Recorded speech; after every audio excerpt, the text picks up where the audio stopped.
Salut les amis, merci d'être encore là pour ce nouvel épisode de TP & Friends. Aujourd'hui, 16e épisode, avec un invité qui m'a contacté de son côté pour passer sur l'émission, ce qui m'a fait plaisir, d'autant plus que je suis un petit peu son activité depuis quelques années maintenant, et que l'occasion d'une nouvelle sortie dans son catalogue est une opportunité de revenir un peu sur son parcours, parler un peu de sa musique, tout ce qu'il a pu produire jusqu'à présent, et comment il en est arrivé à jouer ce genre de musique.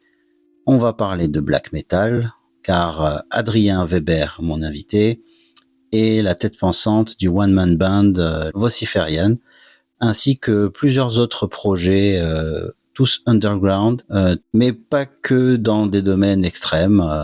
Vous le verrez, Adrien a plusieurs cordes à son arc. Et on va pouvoir donc parler de tout ça, mais surtout de la sortie de son nouvel album et de certains projets en particulier. Merci beaucoup de soutenir le podcast comme d'habitude. Merci pour votre soutien, merci pour votre assiduité. Vous pouvez bien sûr partager, liker comme d'hab. Je sais, je me répète pas mal, mais ça fait plaisir, ça m'aide beaucoup et ça me donne envie de continuer.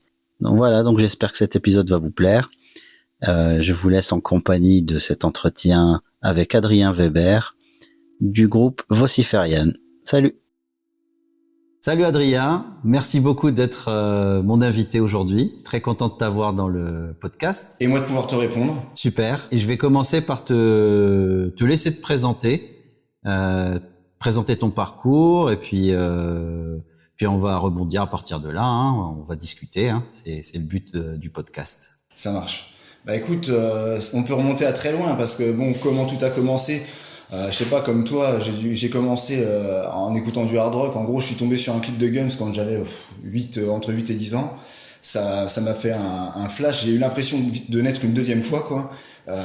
Et là, j'ai compris que la musique, ça allait être une partie très très importante de ma vie.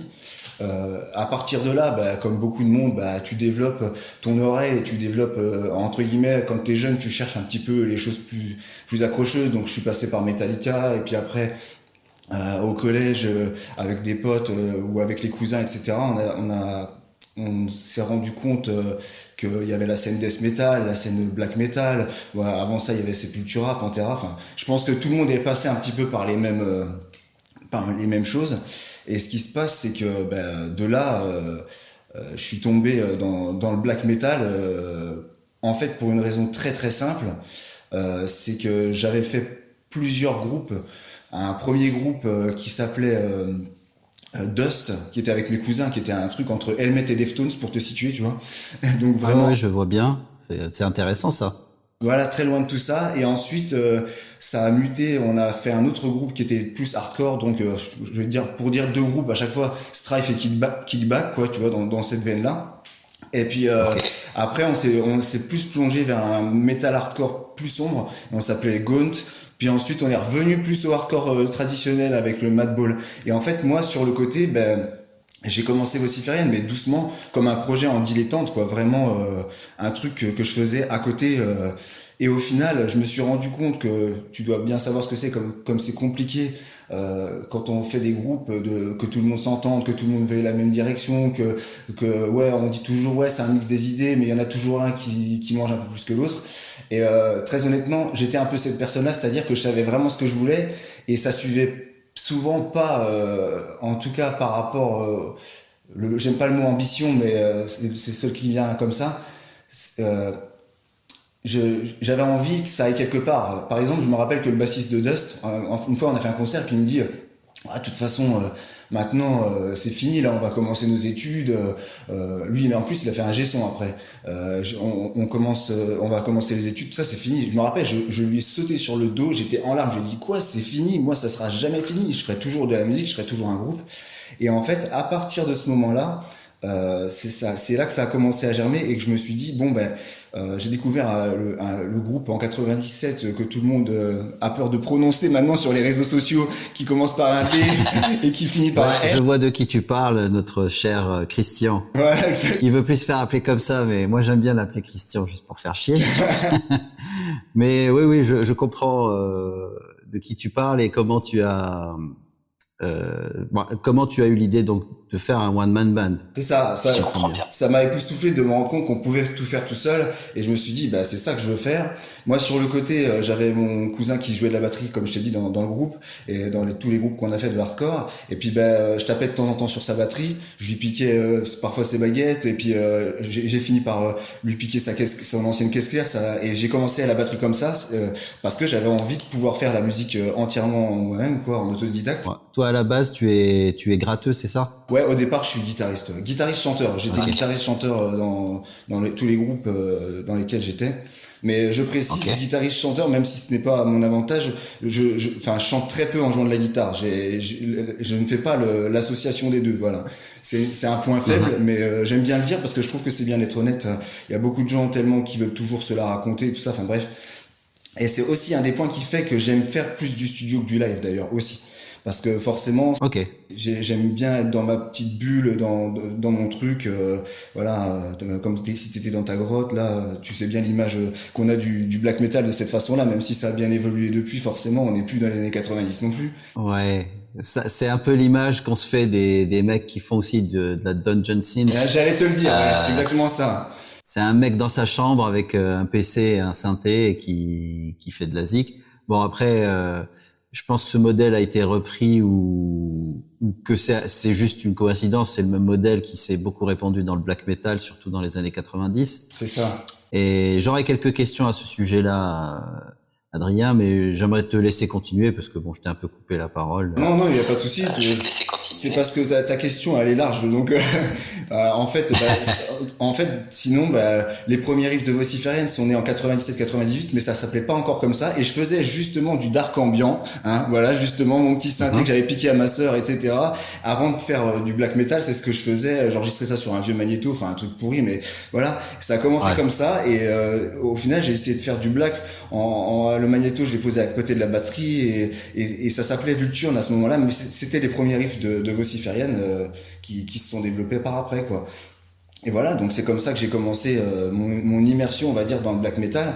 Mais ce qu'il faut savoir, c'est qu'au départ, je voulais vraiment la jouer justement un peu comme on dirait à l'ancienne maintenant, c'est-à-dire que je voulais faire les choses à ma manière et sans compromis, et surtout n'avoir de compte à rendre à personne. Donc je ne faisais aucune promo, j'avais pas compris tout ça, tu vois. Je faisais aucune promo, je faisais rien. Mon label sortait le disque quand j'ai pu en trouver un, bien sûr.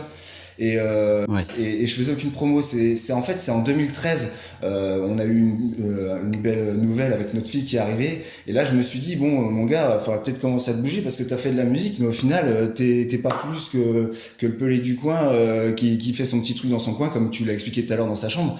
Et c'est là que j'ai eu le défi Ouais. d'aller sur les réseaux sociaux et de commencer à faire bouger les choses, enfin, essayer de faire bouger les choses. Parce que effectivement, quand on est en one man band, c'est compliqué de se faire connaître. On fait pas de concert, donc c'est différent, quoi. C'est un modèle un peu spécial. Exactement, ouais, c'est un modèle pas facile, et d'ailleurs qui, en général, les labels craignent un peu parce qu'ils se disent qu'il y aura pas de vente derrière, parce que c'est souvent sur les concerts que le merch et tout ça fonctionne. Donc c'est toujours compliqué d'être signé parce qu'en plus, on n'est pas tout seul. Moi, quand j'ai commencé dans ces années-là, ça commence à se développer. Maintenant, voilà quoi, il y en a à l'appel des one man band, donc c'est une autre histoire, quoi. Voilà pour t'expliquer Ouais. à peu près comment tout a commencé. Après, sur le côté, j'ai pas mal de side projects qui sont pas moins importants qui n'ont pas été moins importants en tout cas que Vociferian. Mais Vociferian, c'est vraiment le fil rouge, si tu veux, le conducteur qui est toujours resté présent et qui continue, enfin et qui renaît aujourd'hui parce que j'avais arrêté. Hein. Il faut le savoir, j'avais arrêté en Oui. 2018. Et c'était pas du tout prévu que je continue, que je revienne. J'avais vraiment annoncé ça très clairement. Et le Covid est passé par là, la dépression aussi. Bref, il a fallu que je me bouge pour avancer. Et comme on est en train de le faire en ce moment, justement, comme je te dis, je sors un petit peu des sentiers battus et de ma zone de confort. Bah écoute, c'est comme ça qu'on évolue. C'est entre guillemets en se faisant un peu mal, un peu violence, mais si on prend pas ce risque, on passe à côté de choses très souvent et on ne développe pas son potentiel complet. Ouais, et je crois que quand t'es mal, de toute façon, t'as rien à y perdre. Donc c'est comme quand on dit, quand t'es au fond, il te reste plus qu'à remonter. Donc voilà quoi. Autant se exactement. bouger, quoi. Mais oui, oui, c'est très important ce que tu dis là, que en fait tu pensais avoir fait le tour et finalement tu te rends compte que tu as des choses encore à raconter et que tu as des idées qui valent le coup encore d'être exploitées. Donc c'est cool que tu sois revenu. Ben, merci. Je vais revenir sur tes débuts quand tu faisais quand tu as commencé Vociferian tout seul. Ouais. Comment tu faisais techniquement? Parce que moi, je me rappelle quand j'étais encore en Algérie, j'ai tenté de faire de la musique tout seul avec un niveau assez mauvais à la guitare.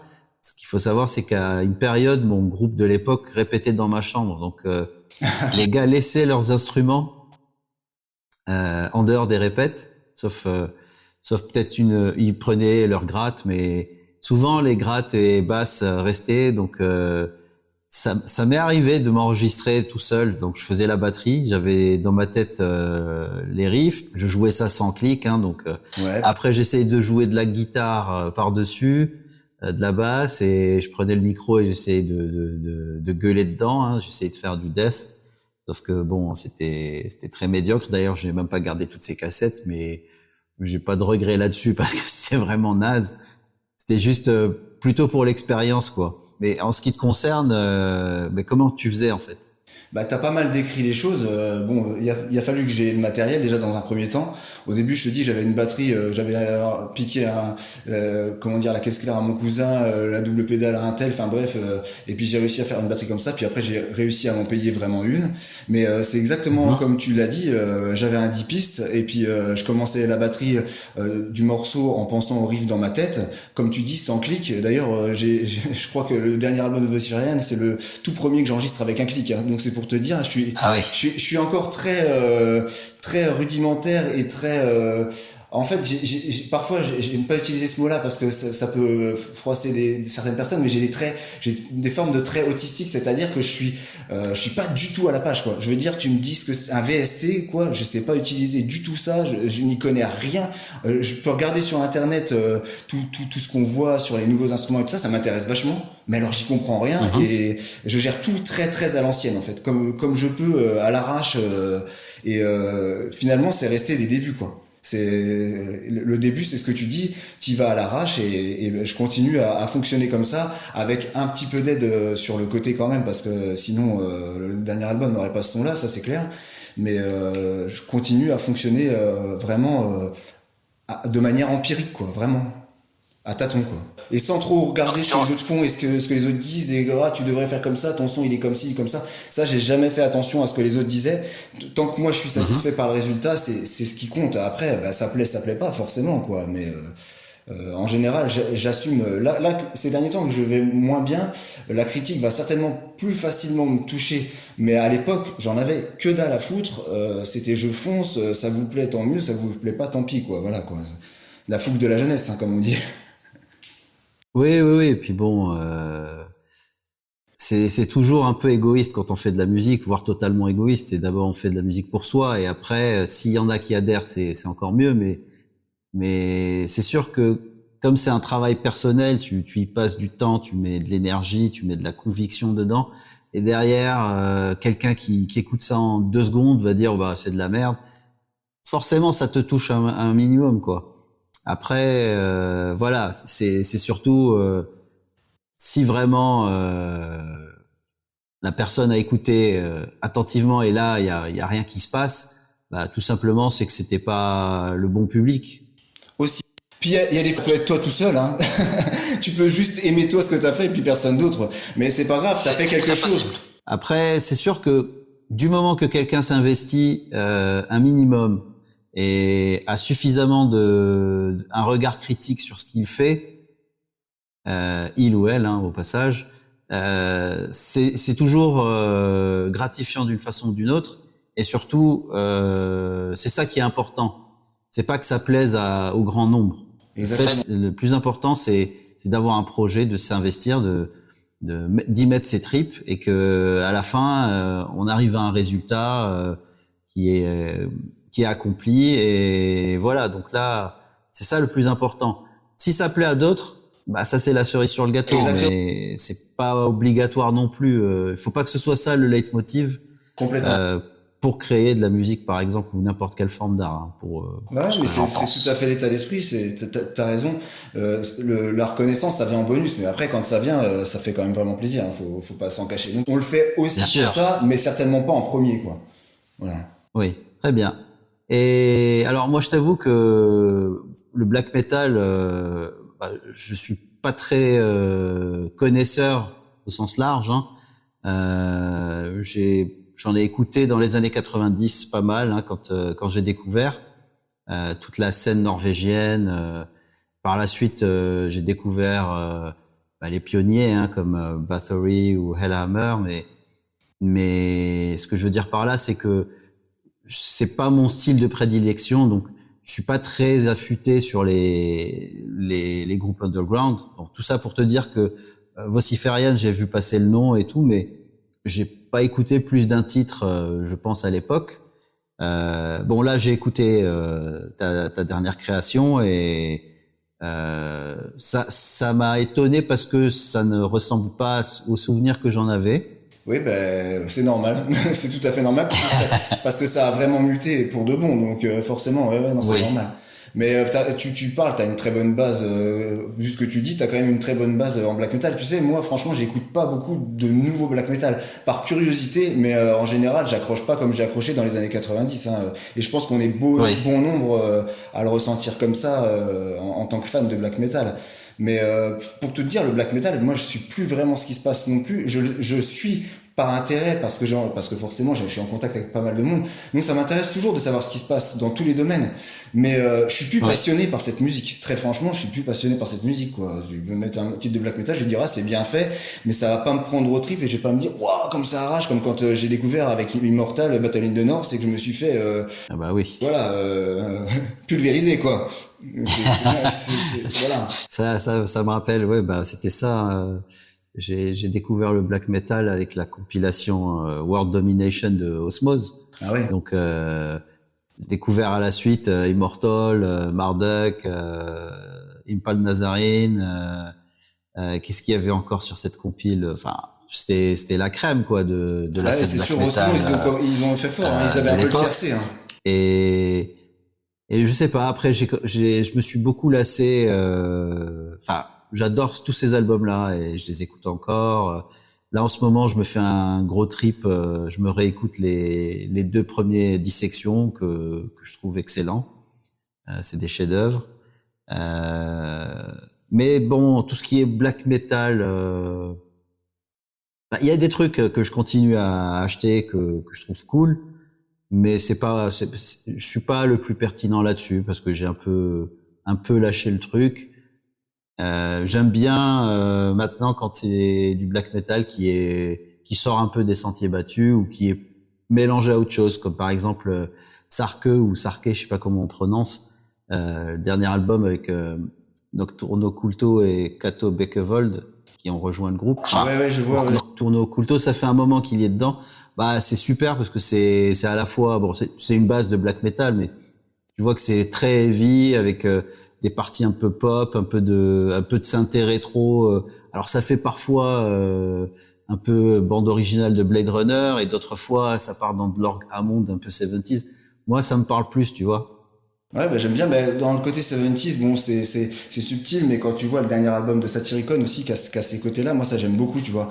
Alors que, encore une fois, bon, on appelle toujours ça du black metal, mais ça dépend par rapport à quel code on se réfère des années 90 ou de maintenant. C'est toujours du black metal, mais ça Ouais. a vachement évolué, et je trouve que c'est un des plus beaux exemples, d'ailleurs, de l'évolution du black metal, Satyricon. Bon, moi je suis pas très fan, hein, mais c'est pas. C'est juste que ça ne m'avait pas plu à l'époque où il y avait.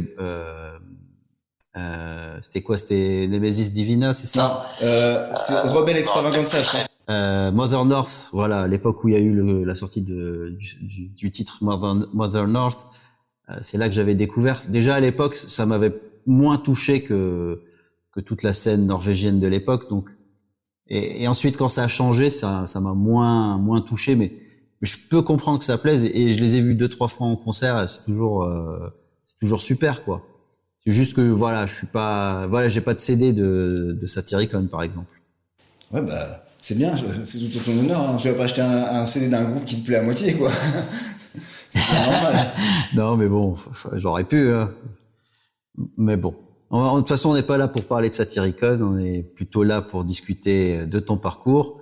Si tu peux me parler un petit peu de l'évolution de Vociferian, les thématiques que tu abordes, comment tu composes, ton mode de fonctionnement. Est-ce que tu planifies ça à l'avance? Est-ce que tu écris au fil de l'eau? Voilà, j'aimerais savoir un petit peu comment tu fais ta sauce. Bah, il y a déjà, dernièrement, il y a déjà eu un gros changement de thématique depuis quelques albums, depuis l'avant-dernier album, parce qu'avant, bah, c'était, on va dire, c'est du black metal conventionnel dans les thèmes. En tout cas, c'était beaucoup de choses sur le satanisme, la mort, enfin tout ce qu'on connaît, ce qu'on exalte dans ce milieu-là. Mais en fait, justement, à partir d'un moment, j'en ai eu marre d'écrire pour juste écrire du blasphème, des violer Marie et tuer les prêtres et machin, des conneries comme ça.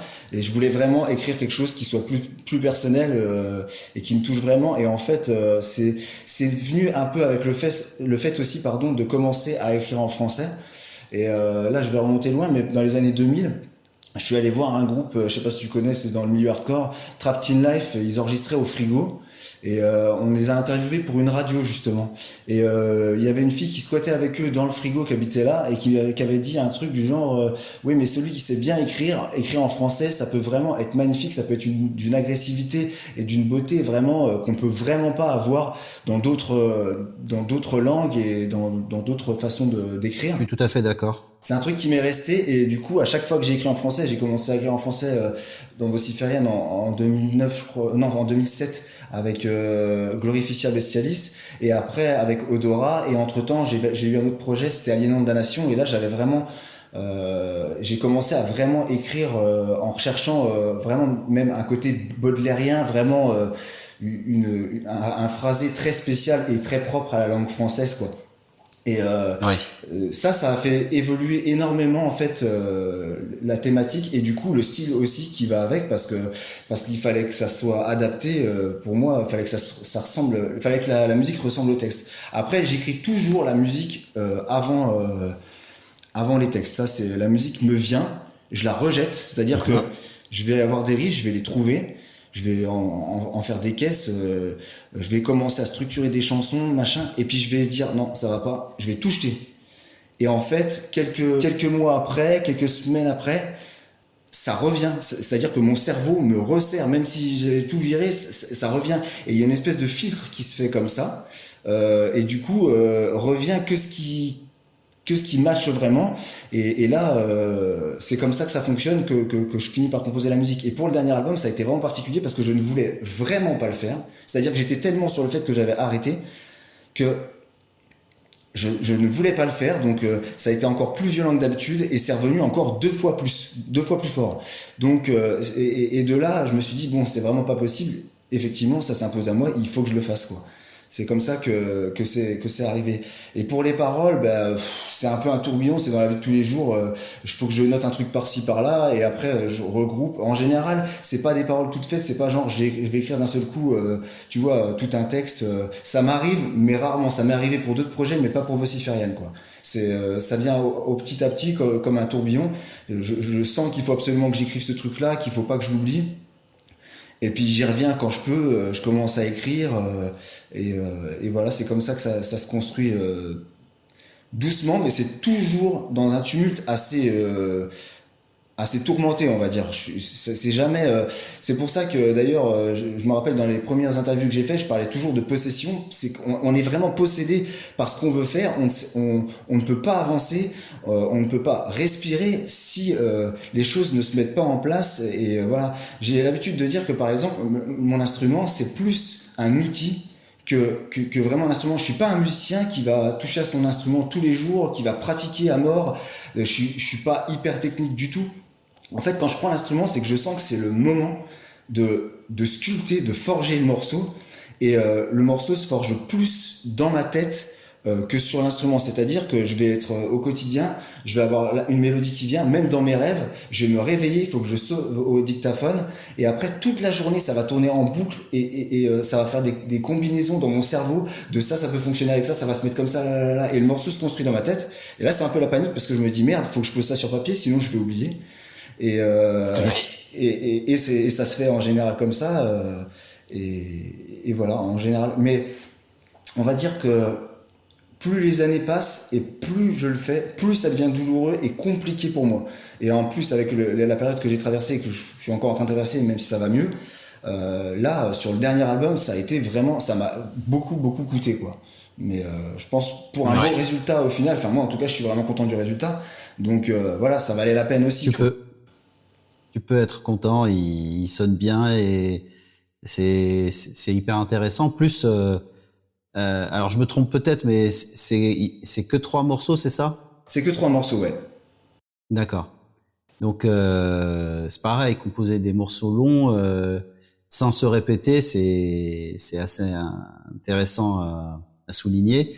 Donc tu disais que la musique te vient d'elle-même et qu'en fait les instruments, au final, c'est que des vecteurs pour pouvoir pour voyer ton idée, quoi. Ben voilà, même nous-mêmes, même toi, pour moi, on est des médiums à sortir tout ça. Mais la musique, quelque part, c'est pas nous qui la créons, elle nous vient d'ailleurs. L'inspiration, c'est ce qui est magique dans la musique et c'est ce qui fait qu'on l'adore autant. Et c'est ce que j'aime aussi autant dans le fait dans le studio. Et autant il peut y avoir une magie dans le live, ça je le reconnais, hein, même si c'est pas mon domaine. Mais dans le studio, le fait de pouvoir capturer quelque chose comme ça, qu'on peut réécouter à foison. Enfin, pour moi, il y a un domaine de la magie là. Ceux qui ont inventé tous ces systèmes d'enregistrement sont proches de Dieu pour moi. Enfin, il y a quelque chose d'impalpable et on arrive à le capturer et à le garder. C'est voilà quoi. C'est juste magique quoi. Ouais, c'est vrai que tu te mets dans une atmosphère spéciale quand tu vas en studio et peut-être aussi le fait que tu sois dans cet environnement ou que parfois aussi c'est la montre qui tourne et tu es pressurisé de sortir quelque chose et sous pression tu arrives à avoir de la créativité. C'est un phénomène que je comprendrai jamais parce que je le vis aussi. Moi, je suis architecte de formation et dans l'architecture, dès la première année, on t'apprend à travailler avec ce qu'on appelle la charrette, c'est-à-dire tu passes des nuits blanches pour atteindre le but. Ouais, je connais, j'ai un cousin qui est architecte. Et en fait, souvent, on traîne, et quand il reste 3-4 jours, c'est là qu'on commence à se mettre sous pression et qu'on travaille vraiment dans des conditions psychologiques très dures. Mais c'est là que tu es le plus créatif, c'est là que tu arrives à sortir quelque chose. Et moi, j'aime pas ça parce que moi, j'aime bien être tranquille, j'aime bien dormir la nuit, tu vois. Et ça a toujours été présent dans ma vie, que ce soit dans la ZIC, ou au taf, même si j'ai changé d'orientation professionnelle, plus ou moins. Mais c'est un truc qui m'a toujours suivi et que j'ai jamais vraiment, c'est une relation un peu toxique, mais qui est toujours là, quoi. Parce que pour faire de la ZIC, t'as toujours le côté, on a que 3 jours de studio, faut qu'on y aille à fond, quitte à pas trop dormir, quitte à faire des kilomètres tous les jours pour aller au studio, enfin, c'est un gros engagement, quoi. Je vais t'étonner, mais en fait, moi, je ressens la même chose et j'ai le même état d'esprit quand j'enregistre, mais je ne suis jamais rentré en studio, c'est-à-dire que j'ai toujours enregistré à l'arrache chez moi en home studio. Et pourtant cette pression-là, je l'ai parce que t'as le quotidien, t'as beaucoup de choses à gérer. Il faut que je trouve le moment pour le faire. Et je peux te dire que je plie les guitares, je les ai pliées en 3 heures. Bravo. Les voix, je les ai pliées. Ah, mais j'ai pas le choix en fait. C'est pareil que toi, c'est d'une autre manière parce que voilà, j'ai des priorités familiales. Je suis très pris. Enfin, je peux pas t'expliquer tout ça. C'est compliqué, mais pas de souci. Du coup. Ça fait que t'as cette même pression et que t'as pas le choix. C'est à ce moment-là, les voix, je les ai fait en 2-3 heures aussi. Enfin, tout est fait comme ça parce que voilà, j'ai pas le choix. C'est pour ça que s'il y a un pain dedans aussi, je peux pas me permettre de me dire je peux le refaire et tout ça. Non, c'est comme ça et c'est tout. Et puis de toute façon, je pars du principe aussi que rien ne peut être complètement, absolument parfait et que même c'est comme une œuvre d'art. S'il n'y a pas une petite fêlure dedans, s'il n'y a pas un petit truc, l'authenticité, elle n'y est pas non plus. Et ça me paraît vraiment important parce que justement, la fêlure, c'est ce qu'on apporte nous en tant que médium, en tant que vecteur, comme tu dis, dans la musique. Et c'est ça qui amène à ce que nous, on a comme état d'esprit dans l'OPF, c'est-à-dire que à intérioriser dans l'œuvre une forme de spiritualité. C'est-à-dire que quand on crée quelque chose, pour moi, on n'est pas à l'égal de Dieu, mais c'est la même forme on sculpte, on forge, et dedans l'esprit s'incarne, quoi. Non, mais je comprends ton point de vue et qui se tient et qui montre aussi ton attachement à ton art. Voilà, exactement, parce que la musique c'est de l'art et faut pas l'oublier, et c'est pas différent de la sculpture, c'est pas différent les gens mettent toujours ça à part, même du cinéma, hein, parce que c'est un art aussi, mais on met une part de notre âme dedans, vraiment.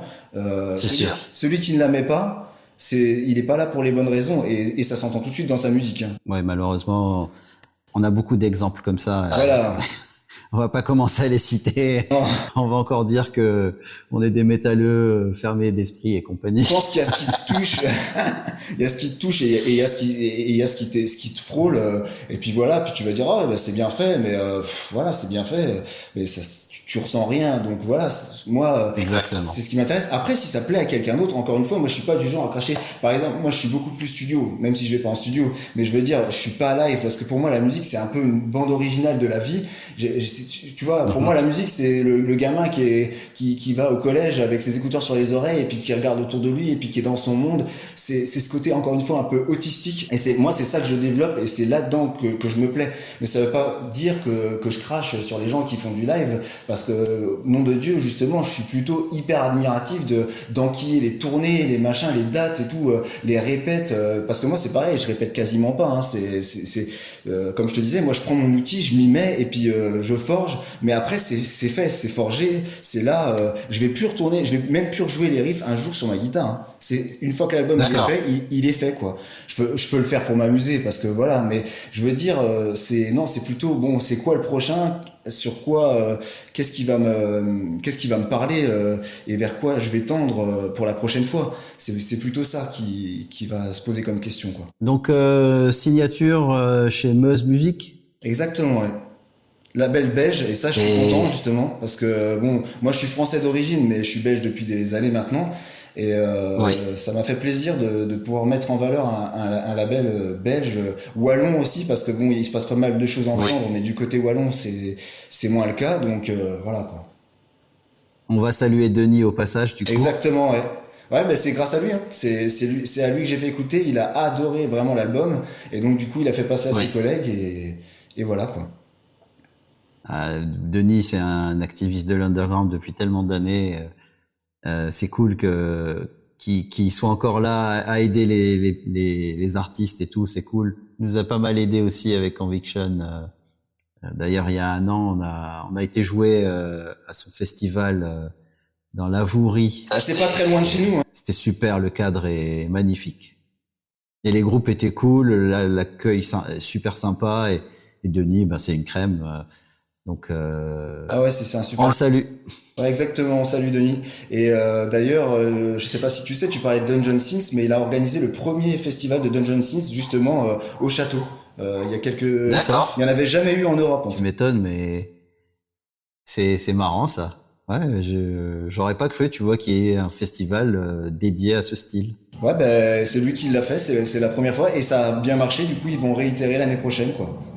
Va falloir que je regarde s'il y a des vidéos, des choses qui ont immortalisé ça. Ben, il y a un super docu, justement, si tu veux, je te filerai le lien. Il y a un super docu qu'ils ont fait, où Denis s'exprime super bien et tout. Il est d'ailleurs bien photogénique là-dessus. Il passe bien à la télé, franchement, ouais. Et il explique bien tout ça, et franchement, ouais, non, ben, tu regarderas sur mon profil, je l'ai partagé, en fait. Ok, bah, je vais aller jeter un œil et on le mettra avec la diffusion de l'épisode sur les réseaux sociaux. Je mettrai les liens, enfin surtout sur Facebook parce que c'est là que ça sera plus facile de le faire. Je mettrai le lien pour ceux qui veulent regarder ce documentaire. En tout cas, moi, je vais aller regarder ça. Ah bah c'est cool. Yes. Je vais te poser une question par rapport à un de tes projets. Ouais. C'est Macabra. Ah oui. Déjà, super, t'as bossé avec Mark Riddick. Ouais, bah ouais. Et comment ça s'est passé ça et pourquoi avoir fait du death metal comment ça s'est fait tout ça? Alors, on va essayer de faire court, mais en fait, à l'époque, j'étais en train de créer Aliénant Damnation, c'est-à-dire c'est un groupe un autre projet de black metal, comme je te l'ai dit, écrit en français, vraiment dans un français très poussé, soutenu, quoi. Et en fait, je cherchais quelqu'un pour faire la pochette simplement, et j'ai contacté Marc. Je lui ai dit ouais, j'adore ce que tu fais depuis tout ce temps. T'es un peu le Chris moyen américain, quoi. Bon voilà, et je dis voilà, est-ce que tu voudrais bien faire quelque chose pour moi? Puis du coup, je lui ai fait écouter la musique, et en fait, il a tellement aimé qu'il m'a dit écoute, normalement, je fais payer tout, mais toi, j'aime ce que tu fais, vraiment, ça me plaît. Il a de but en blanc voulu faire la pochette gratos, quoi. Donc déjà, ça a été déjà un très bon contact, on va dire. Il m'a dit juste tu me fais un petit trait, tu m'envoies un petit peu ce que tu as produit. Je me rappelle, j'avais envoyé du Goat Holocaust aussi, et il avait accroché à mort sur Goat Holocaust, ça je me rappelle. Et enfin voilà, ça s'est passé comme ça. Et après, si tu veux, je lui ai proposé, moi, parce que j'avais toujours eu envie de faire un projet trash, ou un groupe de trash, ou un groupe de death, sachant que lui, il a plein de projets aussi. Bon, son projet principal, c'est Fétine Zombie, mais il a eu des groupes qu'il a fait avec son frère jumeau avant, etc. Enfin bref, surtout dans le death. Sur le moment, il m'a dit, bah ouais, ça me plairait, mais je sais pas... D'ailleurs, ça avait un autre nom à l'époque, je sais plus, je me rappelle plus, mais bon bref, j'avais proposé un nom. Et ça n'a pas pu se faire sur le moment parce que il était occupé avec ses commissions de dessin, etc. Et puis j'avais bien compris que voilà que ça passait un peu à la trappe. Et puis finalement on en a rediscuté plus tard. Je lui ai dit écoute, là vraiment j'ai une idée de nom de groupe, c'est bateau, c'est Macabra. Tu sais, j'avais dans la tête j'avais Macabre, j'avais Massacra. Je me suis dit Macabra, quoi. Voilà. Je me suis dit ça fonctionne. Génial. Je me suis dit ça fonctionne bien. On se fait un bon petit logo à l'ancienne, un peu le vieux logo de Sepultura, logo de Obituary et tout ça. Et puis il m'a dit écoute, dessine-le le logo. Alors je le dessine, mais moi tu sais je suis pas lui, quoi, on va dire. Donc du coup j'ai commencé à le dessiner, et puis lui il l'a peaufiné. Donc le logo on l'a fait tous les deux. Donc déjà encore une super collaboration, quoi. Et puis en fait c'est moi qui lui proposais, et puis il a accepté. Il m'a dit moi je te fais la musique, toi tu fais les paroles et tu poses le chant. On voit ce que ça donne. Et franchement, dès qu'il m'a envoyé les premiers titres, je me suis dit putain, ça sonne démo de death metal à crever. C'est excellent. Et du coup, ça m'a bien motivé à poser le chant. Lui, il m'a dit la même chose de l'autre côté. Il m'a dit putain, le chant que tu poses, mais comment tu fais? C'est exactement ce qu'il faut, etc. Et on était tout contents, comme tu le disais tout à l'heure. On était contents entre nous. Hein. On savait pas si ça plairait. Oui. Et puis de là, c'est Macabra est né. On a sorti notre première démo. L'album a suivi, et la démo d'ailleurs a été super bien reçue par un certain Denis Halleux dans Metallian Magazine, que je connaissais pas du tout à l'époque. Hein. C'est comme ça qu'il a commencé à nous connaître d'ailleurs, avec Aliénant Damnation et Macabra. Et puis le premier album est venu. Bon, le premier album, il a eu la reconnaissance qu'il devait avoir. C'est un premier album, on n'a pas, mais on était contents. Mais c'est surtout avec le deuxième album que là, on a commencé à plaire aux gens. Je sais pas aussi si c'est la pochette de Dan Seagrave qui a fait son effet, parce que forcément. J'allais t'en parler. Voilà, forcément il y a de ça. Et ces idées-là, en fait, si tu veux, viennent de moi. C'est-à-dire que je sais que lui, il côtoie les autres grands dessinateurs. Et on a eu aussi un EP comme ça où je lui avais dit mais tu pourrais travailler avec Vince Locke, quoi, le mec qui fait les pochettes de Cannibal Corpse, quoi. Et il m'a dit écoute, je suis pas certain mais je peux. Et ils ont fait une collab sur un EP, c'est-à-dire que c'est lui qui a fait la moitié et Vince Locke qui a fait l'autre moitié.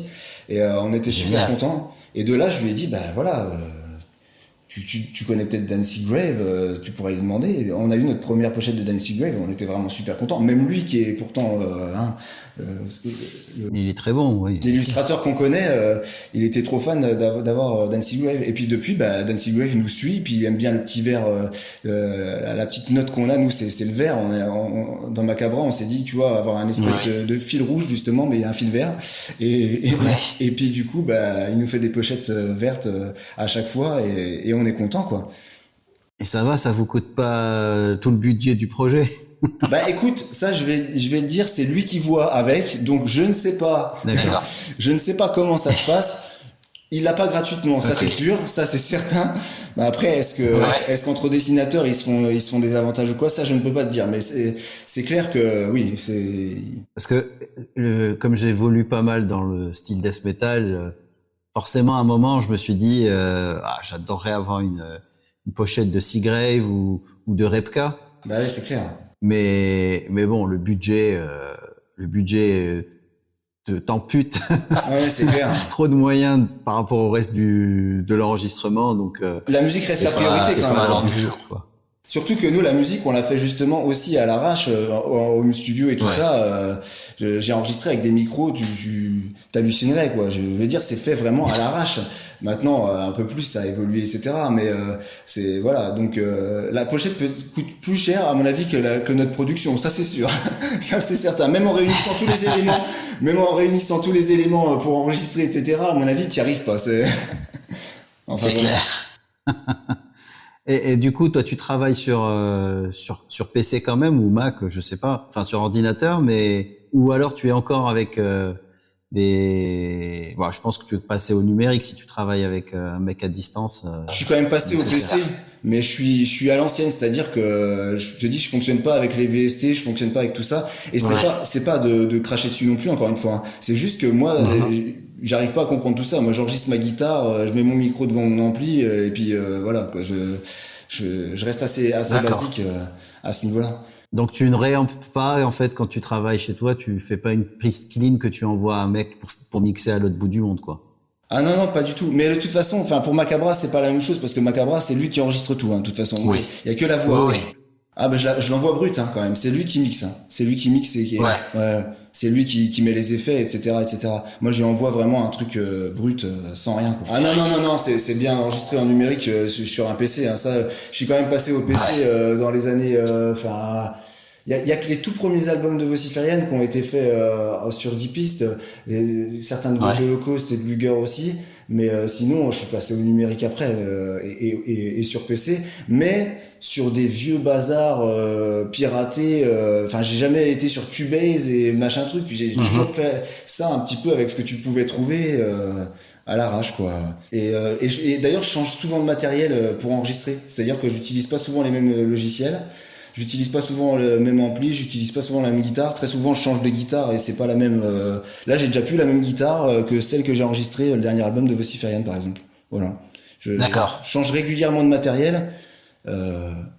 Selon le ressenti, selon ce que vers quoi je pense aller aussi. Puis il y a des fois c'est pas du tout vers ça que je vais, mais du coup je fais avec. Et par exemple c'est ce qui s'est passé pour le dernier Vociférienne, c'est-à-dire que j'étais vraiment tourné à retourner vers le rock, à retourner vers des choses vraiment pas le high gain, etc.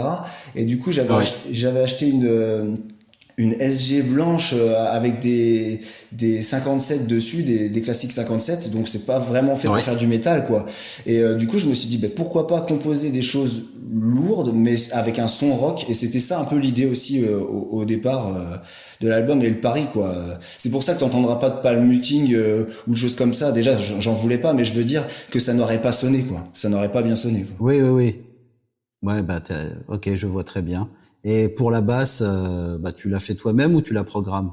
Non, je la fais moi-même. Super. J'ai une Ibanez, là, pour l'instant je suis sur Ibanez, ça aussi je change régulièrement. Non, je la fais moi-même, et la basse, j'ai trouvé ça important sur cet album-là parce que justement, je voulais que ça soit lourd, mais je voulais pas descendre en désaccordage, si tu veux. Enfin, pas beaucoup, je suis juste en drop D, tu vois, je suis juste en Ré, la première corde en Ré, quoi. Et en même temps je voulais que ça soit lourd, donc c'était compliqué. Donc la basse était vraiment importante, justement, que le tout organique rende vraiment quelque chose d'imposant, quoi. Beaucoup de monde ne se doute pas que le son de basse y est pour beaucoup pour enrichir le son de gratte. Ouais, complètement, c'est vrai. C'est-à-dire que quand tu écoutes des groupes, on te dit c'est de la HM2 ou c'est de la Procorat ou je ne sais quelle pédale, mais en fait il faut l'associer avec une certaine recette aussi au niveau de la basse pour que ce son fonctionne. Ouais, exactement, c'est vrai. Et ça c'est au bout de quelques années que tu t'en rends compte, quoi. Mais moi je suis très basique sur le matériel, c'est-à-dire que c'est guitare ampli, basse ampli, et puis c'est tout, quoi. Je pars vraiment avec du brut. Après si on doit ajouter un peu de reverb, etc., Au mixage, on le fait, mais j'aime pas non plus que ça dénature trop le son d'origine non plus. D'ailleurs, l'avant-dernier album, je l'avais fait entièrement en son brut, c'est-à-dire j'avais juste mixé comme ça à l'arrache, parce qu'avant je faisais tout moi-même, j'ai toujours tout fait moi-même. C'est le premier album aussi où il y a un ingé son qui est intervenu. C'est parce qu'en fait, avant justement, donc quand j'ai arrêté Vociférian, je me suis tourné plus vers le rock, l'acoustique, le folk, enfin à ma façon. Ouais. Et pour ça, je me suis dit bon là, faire ça soi-même, vraiment le mix mastering, donc j'ai cherché un ingé son et c'est comme ça que je suis tombé sur celui avec lequel je travaille maintenant. Et Ok. et de là, bah, justement, quand j'ai fait l'album de Vociférian, je me suis dit j'avais un pote avec qui je faisais un groupe justement, le groupe dont je te parlais tout à l'heure de hardcore, et qui mixe un peu. Il devait s'y mettre et puis il a pas pu s'y mettre, et au final je me suis dit bah, je vais faire appel au mec qui a fait Roller World, et ce qui s'est passé, c'est que lui, il n'est pas du tout habitué au métal, hein, du tout. Donc j'ai D'accord. dû lui donner quelques exemples et lui dire mais en même temps c'est ce qui me plaisait, parce que lui son maximum c'était le rock, etc. Donc il avait cet état d'esprit là en même temps, et je pense que ça se sent dans le son, quoi. C'est lourd, mais c'est lourd et c'est puissant, mais ça, quand t'écoutes bien, ça sonne pas comme du métal, quoi, conventionnel en tout cas. C'est pas du... Oui, bah t'as pas toutes les recettes usées de nos jours, donc c'est frais à ce niveau-là, quoi. Voilà, c'est ça, c'était l'idée de faire quelque chose de différent. Et au début, c'était entre guillemets malgré moi, parce que c'était la guitare que j'avais, etc. Mais je me suis dit, ouais, mais justement, ça peut peut-être apporter quelque chose de différent. Et comme tu dis, de frais, ouais, c'était vraiment l'idée, quoi. Et donc j'ai vu que tu avais fait les grattes en 2021 C'est ça, ouais. et que la batterie, si je me trompe pas, elle a été faite un an après, c'est ça? Ouais, elle était en fait en août dernier, en gros. D'accord. Et le mixage date de janvier-février. Janvier-février. En fait, dès que j'ai eu les morceaux avec la batterie mixée, parce que j'ai galéré, j'attendais mon pote qui devait faire le mixage, il a pas fait, donc du coup je me suis tourné vers l'autre ingé son. Et là après, bah, tout de suite, comme je t'ai dit, l'urgence. Je connais le travail dans l'urgence, même si, et hop, j'ai fait en une matinée. Ma femme s'est occupée de notre enfant et tout ça pour qu'il fasse pas trop de bruit, etc. Hop, je me suis isolé, j'ai été lâcher tout ça, et ça s'est pas trop mal passé, quoi. Voilà. Et tu parlais de Macabra, c'est avec Macabra que j'ai mis le pied à l'étrier, parce que justement c'est Marc qui m'a demandé, je lui ai demandé un logo et il m'a dit est-ce que tu referais un album. J'étais pas du tout branché parce que j'étais pas chaud de recommencer quoi que ce soit à ce moment-là, et puis finalement je suis revenu vers lui, et l'album, bah, il est en boîte, mais là il faut qu'il le mixe et tout ça, et voilà, enfin bref, ça se traîne un peu. Bon, bah ça c'est cool. Parce que j'allais te demander, est-ce qu'il y a un endroit où on peut acheter encore les CD de Macabra? Alors, je pense que le Big Cartel de Marc doit encore avoir quelques petites choses, mais très sincèrement, c'est pas facile à trouver, ça c'est assez vite vendu. À mon avis, tu dois quand même encore trouver le vinyle du deuxième album de To The Bone, mais mais c'est vrai que c'est pas vu que c'est sorti en édition, il y a pas mal de choses qu'il a autoproduites. Il y a que le vinyle qui a été sorti sur Apocalyptic Empire Records, qui était un label norvégien qui existe plus maintenant, et qui avait sorti Aliénant de Damnation aussi, comme quoi tout s'est lié à ce moment-là. C'est moi qui avais réussi à le signer là-dessus. Et mais ouais, non, c'est pas forcément simple, mais c'est pour ça faut attendre le prochain, quoi. Normalement, j'espère qu'il sortira fin d'année, début d'année prochaine maximum, parce qu'il faut le temps que Marc puisse s'y mettre, mais voilà, quoi. Oh bah c'est cool, ça, je vais suivre l'affaire, puis je vais me mettre en recherche des albums. Ça va me prendre du temps, mais on verra. Je finirai par les avoir. Ah, tu peux toujours tenter ta chance. Je pense que sur les sites d'occasion, mais faut tomber sur les bons vendeurs, quoi. C'est toujours ça le problème, quoi, parce que. Ouais, bah oui, il y a une putain de spéculation maintenant sur les sites. C'est un truc de fou. Aussi, ouais. Bah oui, moi je me suis retrouvé, j'ai halluciné une fois. Je sais plus, quelqu'un cherchait un CD de Conjurator, et puis on l'a cherché pour lui, parce que dès qu'on nous demande, voilà, on a regardé. Ouais, ils avaient foutu ça à 200 €, quoi. C'est un mini CD, quoi. Bon, voilà, quoi. C'est un peu. Un peu n'importe quoi. Bon, il y a bien pire encore, hein. À la limite, c'est. Oui, bah oui, il y a des trucs de fous qui se passent. Je veux dire, par exemple, moi, je cherche depuis des années le premier Monstrosity. C'est une catastrophe, les prix sur. Ah ouais, mais là, sur Discogs, par exemple. Et puis le pire, c'est que ça empire d'année en année. Ça restera. Ah oui, bien sûr. Ça restera une certaine frontière, mais non, ça se décuple sans arrêt, quoi. C'est grave, hein, c'est vrai. Ouais, Et que tu te dis, ouais, il y a des mecs qui ont trouvé ça sur une brocante à je sais pas combien, il y a des années, tu sais, à c'est 3 ça. euros, j'exagère, mais c'est à peu près ça. Hein. Exactement. Exactement. Bah, qu'est-ce que tu veux, c'est notre monde actuel, c'est ultra capitaliste. Ouais, c'est ça, ouais. C'est dur. Ah ouais, faut survivre hein, au milieu de tout ça. Hein. C'est clair que c'est pour ça que la musique est forcément faite par des passionnés, parce que bon, de toute façon, si t'es pas passionné, tu vas vite passer ton chemin, Tu m'étonnes. que ça soit au niveau d'être auditeur ou au niveau de l'affaire, quoi. C'est clair, quoi. Et bon, je sais que tu as fait donc du hardcore. Je sais que tu es très fan de hardcore. Et je sais que tu es fan aussi de rock alternatif des années 90, notamment de grunge. Ouais, complètement. Ouais. Est-ce que tu as fait des projets dans cette veine-là? Ben, Roller World, en fait, c'était une sorte, ça mixait un peu de la folk, de la dark folk et tout ce mouvement-là des années 90 à ma façon, quoi. Hein, parce que bon, bah, je suis pas Alice in Chains ou Temple of the Dog ou voilà quoi. Ouais. Mais disons que j'écoutais énormément tout ça à ce moment-là. D'ailleurs, il y a une super radio grunge allemande, je sais pas si tu connais, je sais plus comment elle s'appelle, mais où ils passent du grunge, ils passent ça toute la journée. Alors franchement, si t'as envie de te mettre ta dose, c'est vachement bien. Et ils passent même les nouveaux albums de tous ces groupes-là, donc c'est intéressant. Tu découvres aussi ce qu'ils font de nouveau, ou même de ce qu'ils ont fait il y a 10 ans ou il y a 5 ans. Et franchement, ouais, c'est vraiment chouette. Tu retrouves aussi même des trucs un peu kitsch que t'as pas du tout aimé à l'époque, mais avec la nostalgie, tu sais, du genre Nickelback, Ah oui, c'est trucs sûr. comme ça. Ah oui, oui, bien sûr. Trucs qui t'ont bien fait rire à l'époque, quoi, tu vois, mais après avec leur Ouais, Nickelback ou Creed, c'était Ouais, des voilà. groupes de seconde zone à l'époque, mais Voilà, c'est ça. qui ont été gros après. Hein. Ouais, c'est ça, voilà. Mais bon, enfin, c'est pas ce que je préfère, mais par exemple, ils passent du Bush, ils passent, Ah oui, ça c'est bon ça. ouais, bah, je me rappelle plus du nom de la radio, mais il faudra que je te fasse suivre. Bah, à l'occasion. C'est une scène qui me passionne et je suis un peu un mix de tout ça. Et d'ailleurs, bah, dans le nouvel album, il y a des petits côtés shoegaze, il y a les petits, moi, Sonic Youth, c'est vraiment une influence assez importante chez moi, même si ça se sent pas directement dans ma musique, forcément. Mais, ouais, tout ça, ça me parle énormément, quoi. Et le hardcore aussi, ouais. Le hardcore, j'en écoute moins aujourd'hui, mais je suis toujours passionné par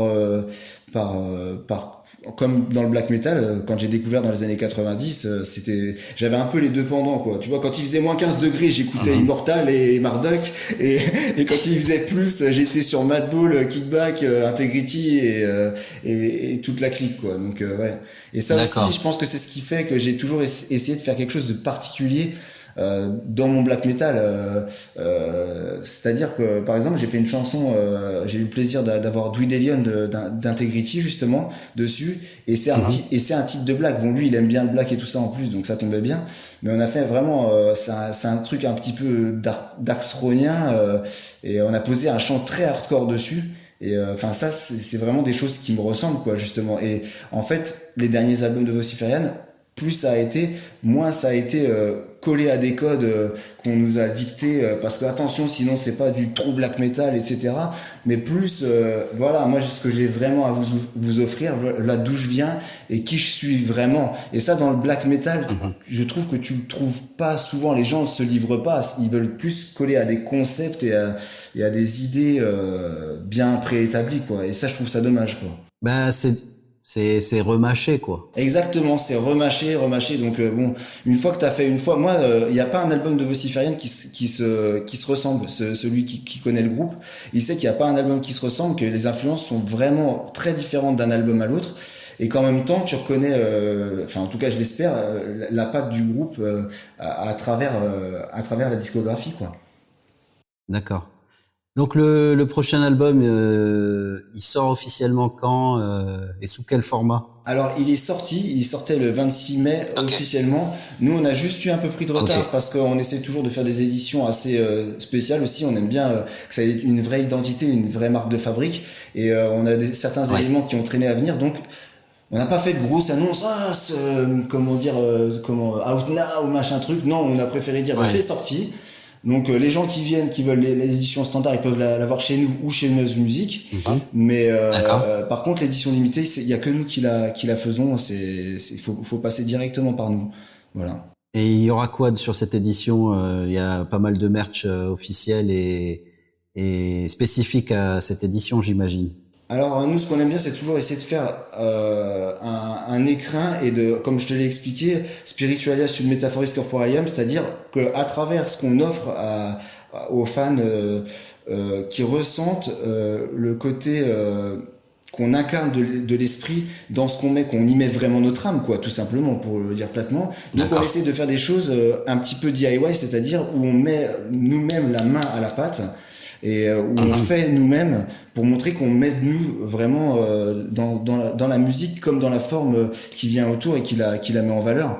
Donc je peux pas dire tout ce qu'il y a comme élément, mais il y a pas mal de petites choses et on a eu comme on fait ça à chaque fois, bah, les idées, forcément, ça devient de plus en plus difficile. Donc, pour cet album, on s'est vraiment plus creusé la tête que d'habitude, parce qu'on a eu beaucoup d'éditions, tu sais, des woodbox, des choses comme ça, des choses un peu spéciales. Et à chaque fois, on essaye un petit peu de sortir du lot, parce que ça devient toujours très vite une mode. Donc, voilà. Et, ben voilà, ouais, non, c'est ça l'édition. Sinon, c'est un digisleeve pour l'instant chez Meuse Musique que j'ai conçu moi sur base de photos que j'ai faites et la pochette que j'ai faite. Par contre, j'avais pas beaucoup de temps pour concrétiser le layout, donc ça, on a fait appel à l'infographiste du label et c'est moi qui lui ai vraiment dit ce que je voulais, où, quoi, comment et tout ça. Mais ça a été mes petites mains. Alors ça, j'ai pas l'habitude parce que c'est toujours moi qui fait tout d'habitude. Mais là, on n'avait pas vraiment le temps. Il voulait envoyer ça vite et donc voilà quoi. Et donc c'est un digisleeve pour l'instant. Bah j'ai dans l'espoir de pouvoir le sortir en vinyle, mais comme tu le sais, le milieu du vinyle à l'heure actuelle c'est pareil. C'est très très compliqué. Bah c'est très compliqué et puis surtout voilà les prix c'est pareil, ça c'est devenu exponentiel quoi. Avant le coronavirus, on avait payé je sais plus ce qu'on a payé, je crois que c'est le triple du prix aujourd'hui. Voilà, triple du prix. En fait, pour faire simple pour les gens qui écoutent et qui sont pas forcément dans le domaine, de nos jours, les petits groupes, quand ils vous proposent un vinyle, limite, ils perdent de l'argent à vous le vendre. C'est ça qu'il faut prendre en compte et et surtout s'ils veulent pas faire des prix complètement délirants, parce que les coûts de fabrication pour faire du vinyle, déjà les délais sont incroyables, mais c'est surtout les coûts ont triplé. C'est ça. C'est affreux quoi. Ouais, le coût de revient est presque plus cher que le coût qui devrait être en magasin quoi. Donc il y a un problème quoi. Ça devient très compliqué. Bah, après c'est toujours un format qu'on aime forcément en tant que passionné et on a toujours envie de voir son album sortir sur vinyle. Donc voilà, si l'occasion se présente, on le fera. Même cassette, hein, on aime bien le support cassette, mais le support cassette c'est pareil, qui était plutôt abordable ces dernières années, commence à monter aussi en flèche. C'est voilà quoi. Donc parce que justement les gens se rabattent sur la cassette vu qu'ils peuvent pas faire de vinyle pour faire de l'analogue quoi. Donc Adrien, quels sont tes projets qu'est-ce que tu comptes nous sortir prochainement? bah comme je te dis, il y a le prochain Macabra qui est en cours. Moi j'ai fait mon job, c'est Marc qui doit prendre le relais maintenant. Et puis pour l'instant, bah, je suis plutôt sur la promo de cet album-là que j'ai envie de valoriser du mieux que je peux. Hein. C'est pour ça qu'on est en contact aujourd'hui ici. Et pour l'instant, j'ai pas vraiment de suite dans les idées.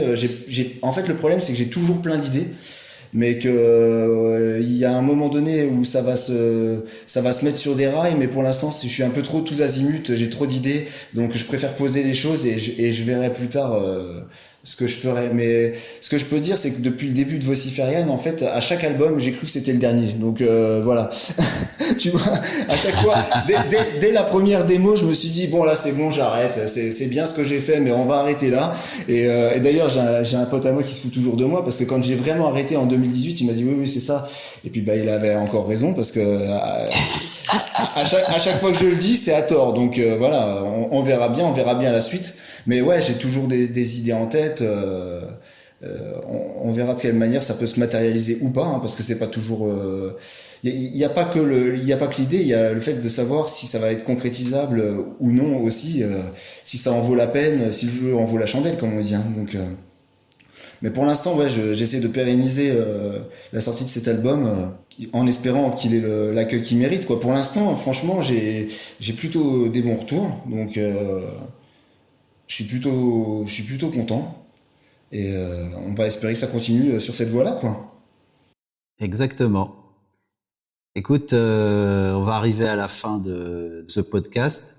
Je tiens à te remercier donc pour ta présence. Je te souhaite tout le meilleur pour ta carrière, mais avant tout dans ta vie personnelle, dans ta vie de famille, beaucoup de bonheur.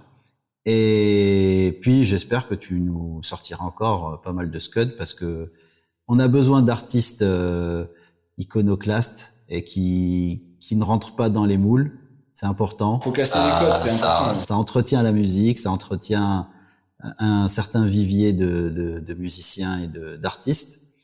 Donc voilà, je vais surtout te laisser le mot de la fin, si tu as des messages à passer. Et puis, c'est l'instant promo, entre guillemets, n'hésite pas.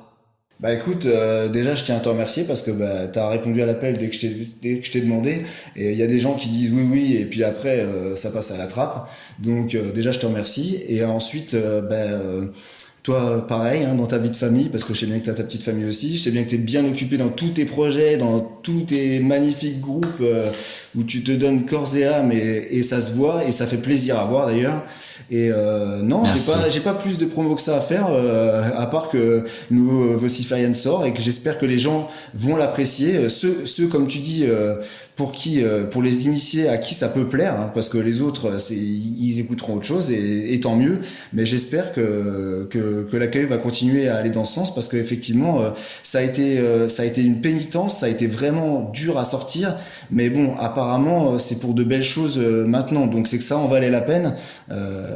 J'ai bien fait de ne pas résister à l'appel qui m'a été fait, et d'accepter d'être encore une fois un médium pour délivrer tout ça à ceux qui veulent bien l'entendre, quoi, tout simplement, quoi. Exactement. Est-ce qu'on peut l'écouter sur les plateformes, ou quand est-ce qu'il sera, ou peut-être pas du tout disponible? Ça aussi, c'est une question que j'avais. Il est sur le Bandcamp de Meuse Musique. Et là, j'ai fait le choix parce que eux, ils voulaient que l'artiste puisse le mettre sur son propre Bandcamp. Moi, j'ai voulu soutenir le label en leur disant non, la version numérique, c'est vous qui l'avez. À côté de ça, il est en écoute entière sur Atmospheric Black Metal Albums sur YouTube. Et donc, oui, c'est là que je l'ai écouté. Voilà, ceux qui veulent y prêter une oreille vraiment comme ça, et savoir s'ils ont envie de se l'acheter ou pas, ils peuvent toujours aller l'écouter là. Et ça, c'est justement, une autre personne que je voudrais remercier, c'est Simon Roussel, qui s'occupe en fait de la promo de l'Adlo, et qui a aimé l'album, et qui l'a connu même pendant qu'il était produit. Je lui ai envoyé, il y avait pas encore de chant, ça ressemblait à rien, il y avait la batterie hyper en avant, etc. Et il a tout de suite accroché, il a tout de suite voulu m'aider dans la promo. Il nous a donné quelques petits tuyaux, dont le fait de le faire passer sur cette chaîne YouTube. Voilà. Et du coup, parce que ça, j'avais jamais fait non plus. Très franchement, avant, j'étais vieille école. Achetez l'album si vous voulez l'écouter. Bon, maintenant, on peut plus faire comme ça. Il faut que les gens se fassent une idée. Et voilà, et ça a l'air encore une fois d'aller dans le bon sens. Donc pour une fois, on va dire qu'on suit les règles de la promotion en bonne et due forme, même si on n'aime pas trop justement respecter les codes. Voilà, exactement, respecter la nomenclature, on va dire, quoi. Mais bon, ça se passe bien, et ça a l'air d'en valoir la peine, donc tant mieux. On va continuer dans ce sens-là, quoi. Donc à ce titre, si je comprends bien, tu n'as pas prévu de le mettre sur les grosses plateformes type Spotify et compagnie? Ça non, c'est Bandcamp, YouTube. Non, j'ai pas prévu de le mettre sur Spotify. Ça va peut-être je vais peut-être changer d'avis plus tard, mais pour l'instant, non, c'est pas prévu. Non. Très bien. On reste en version underground. Quand même. Parfait. Écoute, je te remercie pour ton temps, et je te souhaite une super continuation. Reste passionné. Pareillement. Et puis si je passe pas loin de chez toi, on essaiera de se boire une bière, ça pourrait être sympa. Le château, c'est pas si loin que ça de chez nous, c'est ça le pire, mais on pouvait pas s'y rendre. Denis nous y invite tous les ans, tous les ans on est invité. Ouais. Mais on a du mal il faut garder les enfants, etc. On se C'est normal. Il y a des priorités, on va dire, quoi. Mais ça serait avec grand plaisir, en tout cas. Ça, c'est clair que voilà, si tu repasses par là, sans problème. Avec plaisir. Écoute, je te souhaite une bonne fin de journée, puis je te dis à la prochaine. Pareillement, salut, et encore merci. Salut.